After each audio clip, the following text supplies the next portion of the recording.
Bonjour. Aujourd'hui, nous allons voir les systèmes d'équations à trois variables. Pour résoudre un système d'équations à trois inconnus, il faut trois équations. Donc, résous le système d'équations suivant. Donc, premier exemple. On a un système qui comporte trois équations et trois variables chaque. Donc, la première étant 4x plus 3y moins z est égal à moins 7. Donc, la première qu'on se trouve juste ici. La seconde, 3x moins 2y plus 3z est égal à moins 10. Et finalement, la dernière et troisième, x plus y moins z est égal à moins 2. Donc, l'objectif, finalement, est d'être capable de déterminer c'est quoi la valeur individuelle de x, y et z. Donc, une des premières choses qu'on doit normalement essayer de faire, c'est d'essayer de l'apporter sous une forme que nous, on est confortable. Et une des formes qu'on est confortable comporte seulement deux variables. Donc, première chose qu'on peut suggérer, c'est d'être capable de prendre 2 par 2, c'est-à-dire la première, la deuxième, troisième, ou la première et la troisième équation, et d'être capable de le ramener à un système qu'on connaît déjà. Donc, si je prends par exemple la première, et on va prendre la deuxième équation, j'ai 4x plus 3y moins z est égal à moins 7. Tandis que la deuxième, on obtient 3x moins 2y plus 3z est égal à moins 10. Donc, l'objectif est d'essayer d'éliminer ou de substituer une variable. Donc, dans ce cas-ci, si on regarde qu'est-ce qui pourrait être facile à essayer d'éliminer, donc une variable qui semble être assez simple, c'est le z.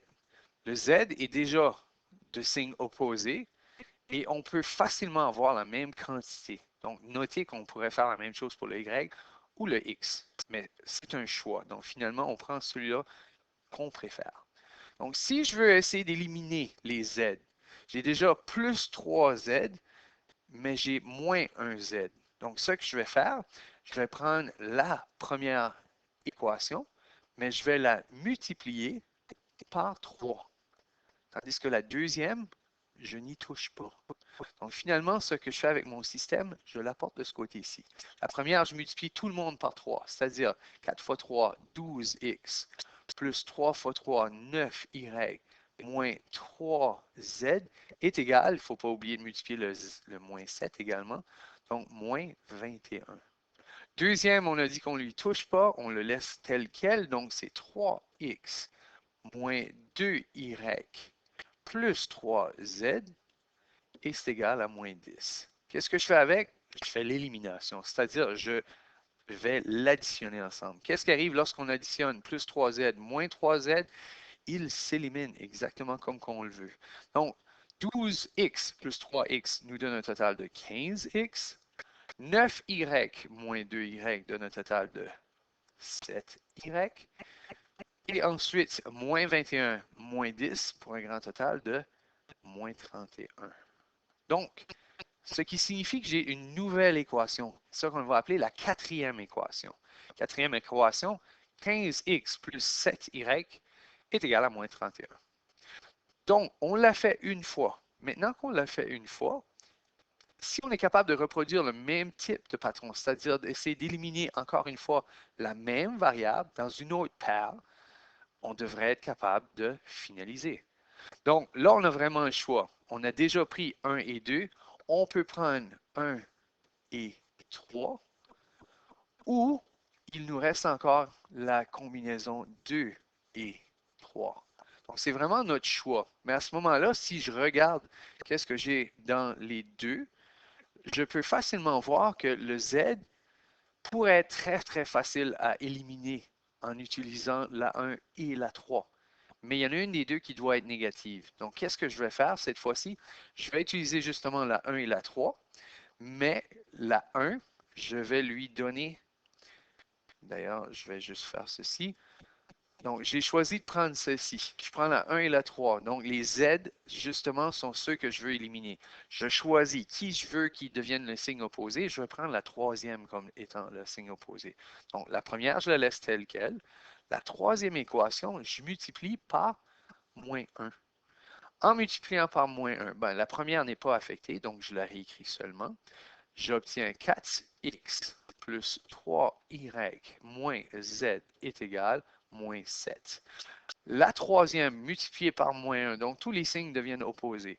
J'obtiens moins x moins y plus z est égal à 2. Il ne faut pas oublier, absolument tous les morceaux doivent être multipliés par moins 1.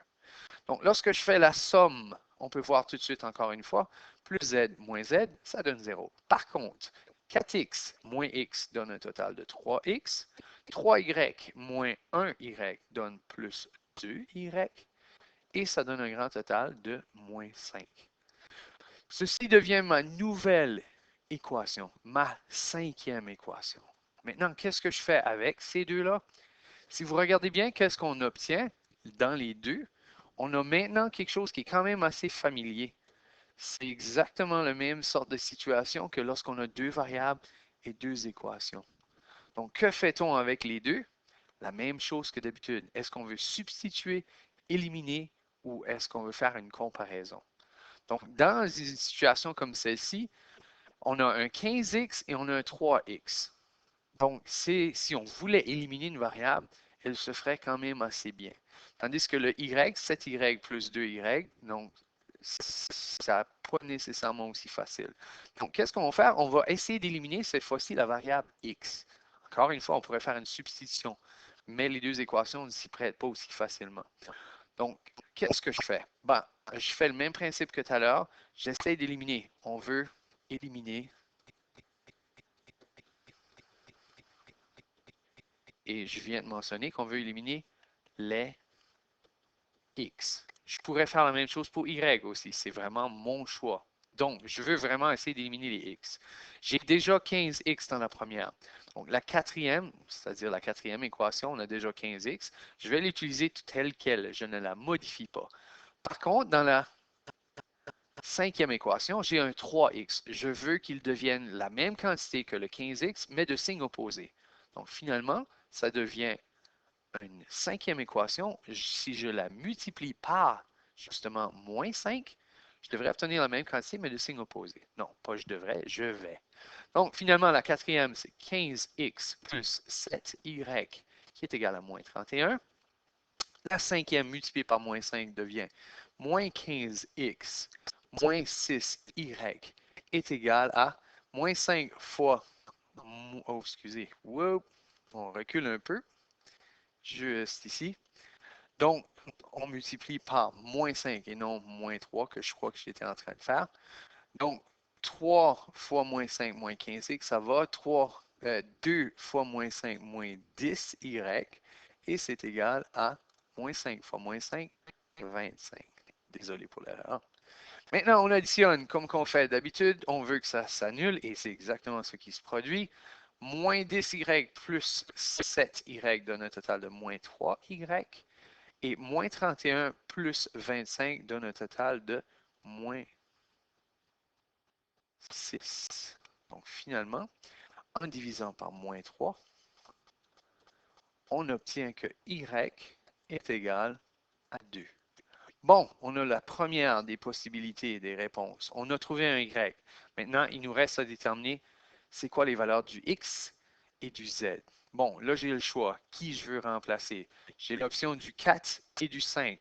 Donc, les plus faciles, là, je vais aller pour le 5. Si je fais une substitution,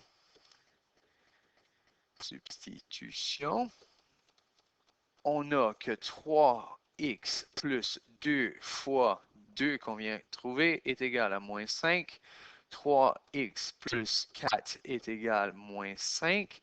Si 4 change de bord, il change également de signe, donc ça devient moins 9. On divise par 3 et on obtient une valeur de x étant moins 3. J'ai maintenant deux variables. Je veux trouver ma troisième variable. Puisqu'elle n'est pas dans la quatrième ni dans la cinquième, j'ai maintenant l'option de reculer à la 1, 2 ou la 3. Donc, comme que je vois que la troisième semble être assez simple, je fais une substitution, encore une fois, dans la cinquième. Donc, troisième, excusez. Donc, dans la troisième, si je fais La substitution, on a que, je recule un peu, on a que x qui vaut moins 3, je mets en parenthèse, plus y qu'on vient de déterminer qui est 2, moins z est égal à moins 2. À ce moment ici, j'obtiens moins 3 plus 2 moins 1. Le 2 change de bord avec le z, devient, donc j'ai moins 1 plus 2 est égal à z. Donc la valeur de z est égale à 1. Et mon triplet comme solution est valeur de x, moins 3, valeur de y, 2, et valeur de z, 1. Donc, voici ma solution. Comment faire pour savoir si on l'a de bien? À ce moment-là, on peut prendre le triplet et l'essayer dans l'équation numéro 1, numéro 2 et numéro 3. Merci.